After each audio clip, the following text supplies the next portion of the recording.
Hello everybody, this is Walsh from Loadingscreen, and welcome to my video on my engineer. Now, this is going to be a little bit of a theory crafting video, so it could get a little boring, and it could stay our usual funny kind of video, but it's definitely going to be more about the game and less about me. Or rather, more about my character and less about me. So yeah, we are taking a look at my engineer, which is based around the Flamethrower. Look inside of it. Now, the Flamethrower is primarily an AoE weapon, and it is the most fun I've had on this class. You know, using this kit. This is definitely my favourite kit, and as the engineer is my favourite class, I guess it's my favourite weapon overall so far. So, without further ado, let's get into it.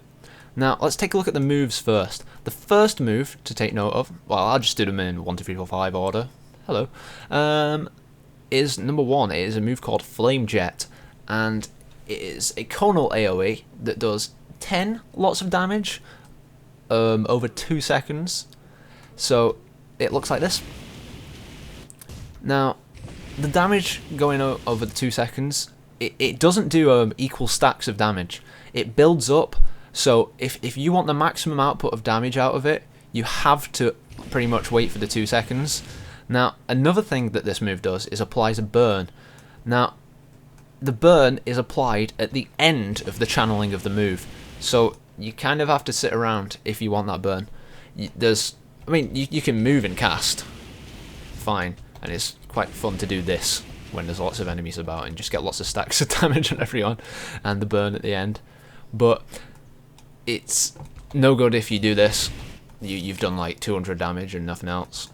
Obviously, sometimes you need to do that, but it's, you know, it's no good. Another thing to take note of this move is, unlike a lot of the ranged moves in this game, its range is actually quite short. So you need to get not within melee range, but pretty damn close. And if anything's got a big swing, sometimes it'll hit you. And if there's a big group, you pretty much have to get into melee range to AoE them all. It can be a little dangerous, but a lot of this class is built around survivability, or rather, a lot of my class, my traits are built around survivability. So it doesn't turn out too bad usually. This is, I should point out, primarily a PvE class. I haven't tried it in PvP. I'm guessing it would be good against big groups, and you do come across a lot of big groups in World v World v World, but this is definitely, it's definitely good for PvE. I enjoy it a lot and would recommend it to anyone. Now, move 2 is Flame Blast. Yes, I have not memorized the names of the moves, except for a few. But Flame Blast is an interesting move because it's not your common move. It's a bit of a skill shot in that you have to be a certain distance away for it to be effective. Now, the initial shot rolls through enemies rather than stopping at the first one it hits. So you do deal quite a bit of damage from it. It's not super damage, but the rolling isn't where your main damage is. Now, at the end of the move, it explodes. Now that is what you want. That is what you want to hit the enemy with, that explosion, because that can crit for quite a bit, and it's just a very good move for, especially for opening packs, and just if you need to get away a little bit, because this isn't too good with range. Just having the ability to fire that, run off, and it explode. It usually doesn't fall through the floor aimlessly, but yeah, it's just a very good damage move. Now, number 3 is Air Blast, I believe. Yeah. Now, this is an AoE knockback. Pretty much everything just in front of you, kind of like the conal AoE of the first one. Everything in front of you will be knocked back. Just that's it. It'll get knocked back. It's very good in conjunction with 2 of the moves on here, actually. With number 2, obviously, because you need to get them away from you to hit them with that crit at the end. It's usually a crit. Depends how you spec, I guess. But another move which is good for is number 4. That's not number 4. Number 4, which is Napalm. Now, this is obviously a combo field, so everyone around you will benefit from it, but it also applies, as you would expect, a burn for every 1 second that an enemy is stood in it. So it is handy to kite enemies into it, or if you need to, push them back into it. And I'll just show you another thing with that. Now, this is a little trick that I've learned while just kind of soloing mobs. If you're gonna fight an enemy and you want to use this, use number 2. It didn't even make the noise then. That was weird. Guild Wars 2 is so buggy sometimes. But you're gonna want to fight them with them in front of you with the napalm kind of spreading out from between your legs before you, because if you're gonna knock them back, then they're gonna come running through that. And if they like some trolls, like the jungle trolls, they can stealth. If they go into stealth, usually if you've got them in front of you, they're gonna come at you from in front of you. So I believe they can still take damage while in stealth. So whenever they're in that, it'll apply the burn. So even if you can't see them and you're just kind of hosing about with that, hoping you get them, hopefully they'll be given the burn from that. And that the burn is quite a high damage burn. It's every 1 second, and it's pretty decent damage. I've noticed that if an enemy's in that, it goes down a heck of a lot quicker. So let's move on to number 5, Smoke Vent.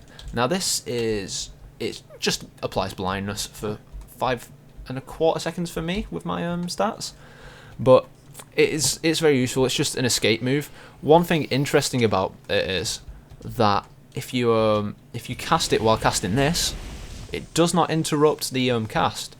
So it's just a move you can do you can do it whenever it's off cooldown, or say if there's a move that you can't seem to get away from. Like sometimes I get annoyed by the Etin swings. If your endurance is out, then just that, blinded, next move doesn't hit.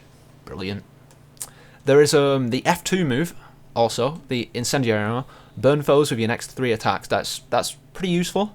I mean, the burn is a pretty damn high damage burn, actually. I've not actually looked at that, but it's obviously just good to use whenever, especially if you've got everything in this. I'm not sure if it applies it to everything that gets caught in that case. I would hope so. Now, let's get on to the traits. Now, the traits are very important. Now, as I've said, this is kind of a tanky DPS, or I like to call it a flame tank, but there's no tanking in Guild Wars per se, or so we've been led to believe. But yeah, so it's kind of numbers everywhere. Now, an important thing to remember when you're doing this is not just to go for the end one in something, so not to have 60 and then 20 in something, because well, I don't know, maybe 6 out of 10 times you're not going to need that end trait for what you're going for. 6 out of 10 times, there's 5. Yeah, way to go, Walsh. Yeah, so let's just get into it. Now, explosives. Now, it is this class is based around, well, my character is based around condition damage and crit effectively. But this is obviously, it gives you power, which everyone needs anyway, and it gives you condition duration. Now, there could be an alternative spec here that I could look into, where you go for condition duration rather than just applying lots of conditions, but I'm only planning to put 10 in it. As you can see, I'm only level 75 at the moment, but I'll show you what I'm planning to get at 10. Yeah, 33% chance to burn for 2 seconds on critical hits. Now, as I've said, it's based around crit damage, not crit damage, critical hits, and with that channeled attack, that 10 chances to crit effectively, you're going to be applying burns all over the place. So even if you need to roll out of the way of something and interrupt that flame jet, you're going to still have some burns on there. So that's pretty much a must for me. That's why I've not, say, taken alchemy to there, because I wanted that and that. Now, Firearms is where it's at for this class, pretty much. Well, not for this class, for this Flamethrower. Now, not only are these good, I won't go into those, because they're the same for everyone. You don't get to choose those. You can obviously see them for yourselves. I'm just going to explain the traits. Now, precision, obviously, 300 precision, that's quite a bit of crit. Condition damage by 300. Now, that's what you need. Condition damage, fuck them up. So, for number 1, I chose I chose number 5, trait number 5, which is Precise Sights. Now, a 50% chance to cause vulnerability and critical hits. Now, everyone gets the benefit of vulnerability on a mob, so you've got that on there, it's great. And you got 50% chance to cause it, that's great. Get lots of stacks on there, everybody's pounding away, DPS goes up. Now, number 8 is what I chose for the second tier, the master tier, and I chose Fire Forge Trigger. Flamethrower and Elixir gun skills recharge 20% faster. Need I say more? Shorter cooldowns, more DPS, and more survivability with the blindness and the knockback. The last one, and this is probably the most important trait of the entire build, really. I chose number 11, and it's Juggernaut. You gain 200 toughness while wielding a flamethrower. In addition, gain might for 15 seconds every 3 seconds, as long as you remain in this weapon kit. Now, obviously, having those stacks of might, which, if you can't work it out, it's 6 stacks of might, permanently, pretty much, that buffs your damage quite a lot. And the 200 toughness, that buffs your survivability a lot. Now, I should mention, it's kind of irrelevant, but early on, in the beta at least, I can't remember if it was the same at release, but Juggernaut was slightly different. You gained the 200 toughness, I don't think you gained the might, and you had a 50% movement speed. I'm very glad they changed that, because that was pretty detrimental, you know, to well, it would have been to my flamethrower build. Well, that's that one done. That's the Juggernaut done, and we're out of firearms now, into the survivability specs. Well, the survivability trees, effectively. Now, I've only put 10 points in inventions. That is the toughness tree and the healing tree. It's not necessary to have this, really. I mean, I could quite easily put this somewhere else. Like, if there was something I wanted in explosives, even to get alchemy to max, or something in tools. But a thing you've got to realise, as I mentioned earlier, you go for the traits that benefit you most, and out of all of them, this one seemed to benefit me most, even though it's just number 5, and it's Energized Armour. 5% of your toughness is converted to power.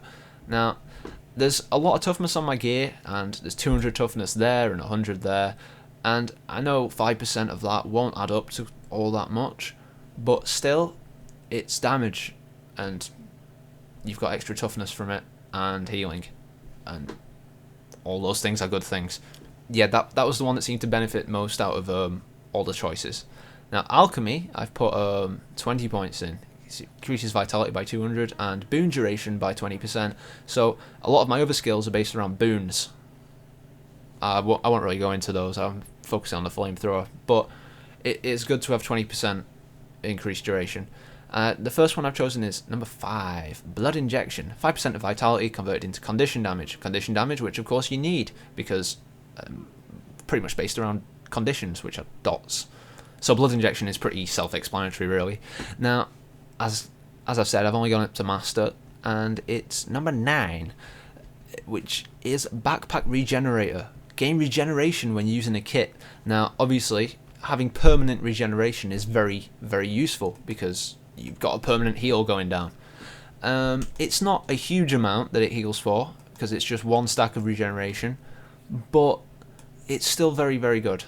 You know, you get hit by a mob, and you can just roll away, and you're just healing up as you go. And because it's not there, you can see at the bottom, next to my other boon,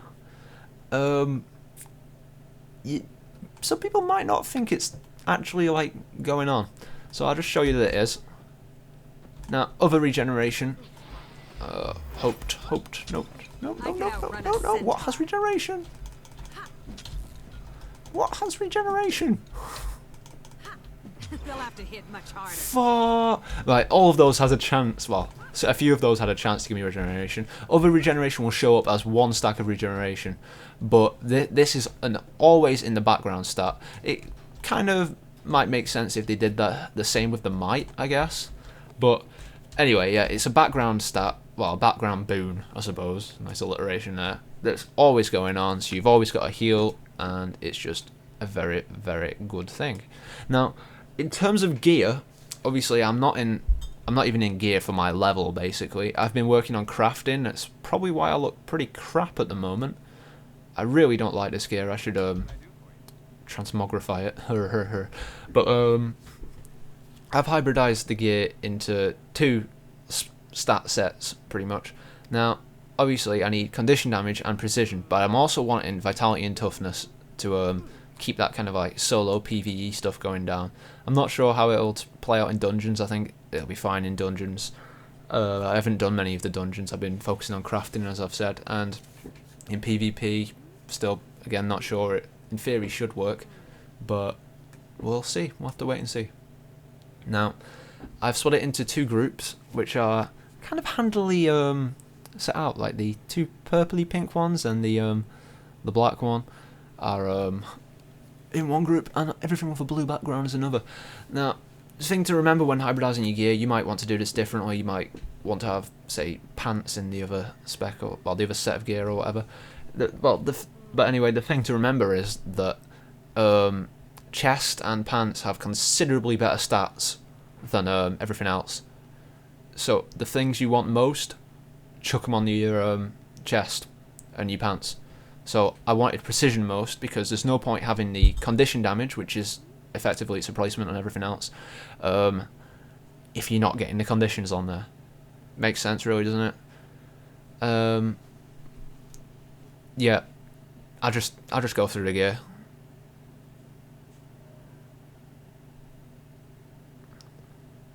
Got that? Good. Yeah, just the same 2 different set of stats: power, vitality, condition damage on helm, gloves, and boots, and power, precision, and toughness on shoulders, chest, and pants. That's pretty much it. That's it done. Thank you for watching, and I shall see you soon. Feel free to leave any feedback on this in the comments. Feel free to use the comment section to discuss your own classes based on maybe different kits or your own versions of the Flamethrower specs. I also kind of made this video to help out anyone who's struggling to find a Flamethrower spec, although they're pretty self-explanatory, everything. It might be a handy guide for people to build the class around. Who knows? Just let me know if you enjoy the Flamethrower. I certainly do. Oh yes. And if you have enjoyed the video, please give us a like. Chuck one on there, you know, just a suggestion. Leave your comment, as I've said, if you want to leave a comment, and subscribe if you want probably more videos like this, as well as the usual, like the funny let's plays and stuff we do, and the funny one-off videos. I mentioned in the previous video that Brad isn't here for about a week or so, so you've just got me putting out the occasional video to appease your appetites, hopefully, with the Q&A coming soon. Do not worry, it's coming soon. I'm going to release it on Sunday, I think, because it's meant to be Q&A Sundays. And I guess I shall see you tomorrow for a Skyrim video. Now, the Skyrim videos are got a bit going on with the FPS, haven't they? Bit of an FPS issue with I think it might be a problem with DX Story interacting with Skyrim, or maybe some of the mods on there interacting with DX Story. I mean, in theory, DX Story should just record what's on your screen like it's doing right now. I mean, the game FPS has gone down a little bit, but you know, it's pretty smooth. But on Skyrim, it just gets really messed up, doesn't it? Especially if you go in light areas, it's really weird. But anyway, thank you for watching again, and I shall see you tomorrow. Good hunting indeed. Bye bye.